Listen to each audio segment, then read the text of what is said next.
Salve, saudaraku yang terkasih dalam Yesus Kristus. Pada hari ini Sabtu tanggal 5 April 2025, hari biasa pekan keempat Prapaskah. Bacaan Injil Yohanes bab 7 ayat 40 sampai dengan 53. Inilah Injil suci menurut Yohanes. Dimuliakanlah Tuhan. Sekali peristiwa Yesus mengajar di Yerusalem. Beberapa di antara orang banyak yang mendengarkan perkataan Yesus berkata, "Dia ini benar-benar nabi yang akan datang." Yang lain berkata, "Ia ini Mesias." Tetapi yang lain lagi berkata, "Bukan, Mesias tidak datang dari Galilea, karena kitab suci mengatakan bahwa Mesias berasal dari keturunan Daud dan dari kampung Betlehem, tempat Daud dahulu tinggal." Maka timbullah pertentangan di antara orang banyak karena Yesus.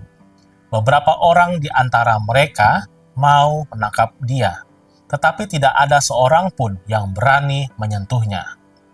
Maka ketika penjaga-penjaga yang ditugaskan imam-imam kepala dan orang-orang Farisi pergi kepada imam-imam kepala, orang-orang Farisi berkata kepada mereka, "Mengapa kamu tidak membawanya?"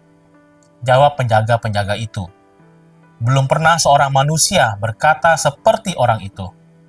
Jawab orang Farisi itu kepada mereka, "Adakah kamu juga disesatkan? Adakah seorang di antara pemimpin-pemimpin yang percaya kepadanya atau seorang di antara orang-orang Farisi? Orang banyak itu tidak mengenal hukum Taurat. Terkutuklah mereka."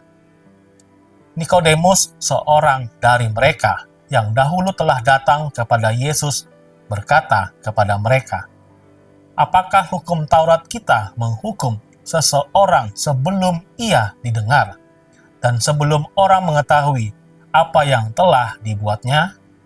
Jawab mereka, "Apakah engkau juga orang Galilea? Selidikilah kitab suci, dan engkau akan tahu bahwa tidak ada nabi yang datang dari Galilea." Lalu mereka pulang masing-masing ke rumahnya. Demikianlah sabda Tuhan. Terpujilah Kristus. Bapak, Ibu, saudara-saudari terkasih dalam Yesus Kristus, cukup sering kita temui adanya perbedaan pendapat atau perbedaan pandangan tentang seseorang atau tentang sebuah peristiwa. Ketika berbeda pendapat atau pandangan, orang berusaha mempertahankan pendapatnya masing-masing dengan mengajukan argumentasi tertentu. Jika masing-masing merasa benar dan mati-matian mempertahankan pendapatnya, maka akan sulit untuk mencapai kata sepakat. Sering juga terjadi perbedaan pandangan tersebut karena sudut pandang yang berbeda, objek yang sama didekati dengan cara berbeda.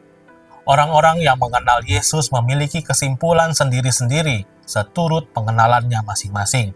Ada yang ragu-ragu, ada juga yang cukup yakin. Untunglah ada orang seperti Nikodemus yang tidak mau terburu-buru mengambil kesimpulan tanpa sungguh-sungguh mengenal dan memeriksa kebenaran tersebut dengan baik.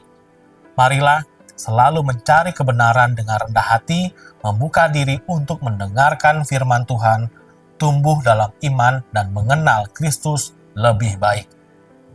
Tuhan Yesus memberkati kita semua. Amin.